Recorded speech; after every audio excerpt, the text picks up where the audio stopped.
Every pharaoh before Cleopatra ruled Egypt without speaking a single word of Egyptian.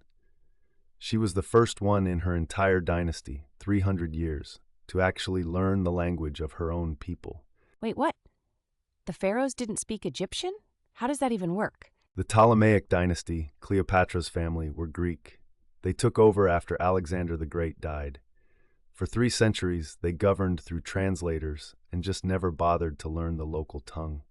So they were basically foreigners sitting on the throne for 300 years? Exactly. And most of them leaned into the Greek identity. They held Greek courts, spoke Greek privately, and treated Egypt more like a territory than a homeland. Cleopatra looked at that playbook and threw it out.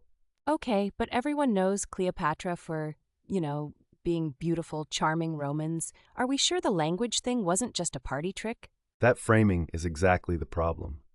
The beauty narrative came mostly from Roman propaganda, written by men who had political reasons to reduce her.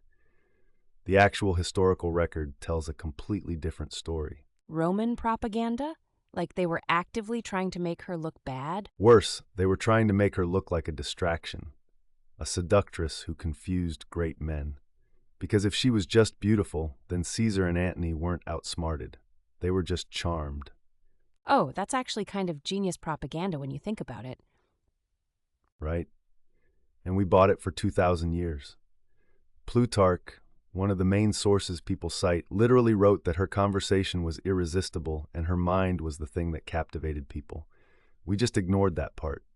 So even the ancient source was basically saying she was brilliant and we still ran with the beauty angle?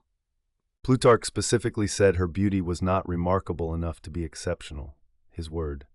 He said it was her voice, her wit, and her ability to switch languages mid-sentence that made her unforgettable. 9 languages is what you said at the start. Which 9? How do we even know that?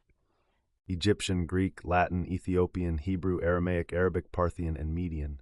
Ancient sources list them. And you have to understand, Latin was not easy. No Roman expected her to know it. She learned it anyway. Why does that matter specifically, that she knew Latin? Because it meant she never needed a translator in any negotiation with Rome. Translators slow things down, introduce errors, and give the other side a second to think. She removed that advantage entirely. So she was essentially walking into a negotiation and pulling out the rug before it even started. In real time, imagine you're a Roman general, you walk in expecting an interpreter, and she just starts talking to you directly in your own language. The psychological edge that gives her is enormous. That would genuinely throw me off. Okay, so what about the actual governing? You said she kept Egypt solvent. What does that mean? Egypt at that time was basically the richest country in the known world. It was the breadbasket. It fed Rome, fed the Mediterranean. Cleopatra controlled that grain supply like a weapon. She used grain as leverage? That's almost modern economic thinking. Completely. She also devalued currency strategically during hard times, essentially inventing a form of monetary policy. Most pharaohs just taxed harder. She actually managed the economy. No way. She was devaluing currency. That's something modern governments do. This was 50 BC. 50 BC, yes. She reduced the silver content in coins to increase money supply and keep trade flowing during droughts. It caused inflation. There were grain riots, but Egypt survived as a state. Without her, it probably collapses to Rome decades earlier. Okay, so she's basically doing IMF-level thinking in the ancient world. What about Julius Caesar? How does she actually manage him? So Caesar arrives in Alexandria in 48 BC. Cleopatra's brother, who is also technically her husband because Egyptian royal family, long story, has seized power and basically exiled her. Wait, her brother was also her husband. I know that was a thing, but still, yikes. Ancient royal tradition, they did it to consolidate power. Anyway, she's been exiled, her brother controls the palace, and Caesar just showed up. She cannot simply walk in through the front door. So this is where the rug story comes in. She hid in a rolled-up carpet? The ancient sources say a linen sack or bedroll, probably not literally a carpet. But the point is she smuggled herself into the palace, got delivered directly to Caesar, and within hours had him on her side. That is not charm. That is risk calculation. What do you mean, risk calculation? She just took a huge risk. She calculated that getting face-to-face with Caesar was worth the danger of being caught trying. If she sent a letter, Caesar ignores it. If she sends a diplomat, Caesar sends them back. She understood that physical presence was the only real move. And then what? She just talked him into supporting her over her brother who already had the palace? She made the case that Egypt's stability and Rome's grain supply depended on her ruling, not her 13-year-old brother being managed by a court minister. Caesar was a strategist. She spoke his language, literally and politically. Okay, so here's what I'm thinking.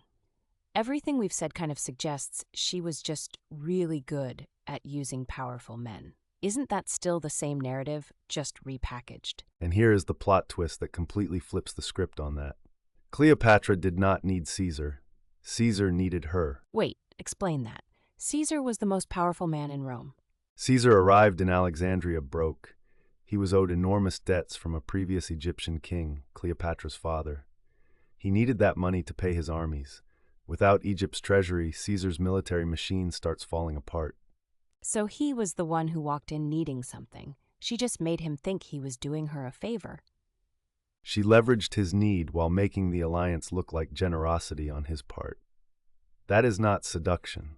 That is the highest level of negotiation, making the other person feel like they're winning while you're actually the one setting the terms.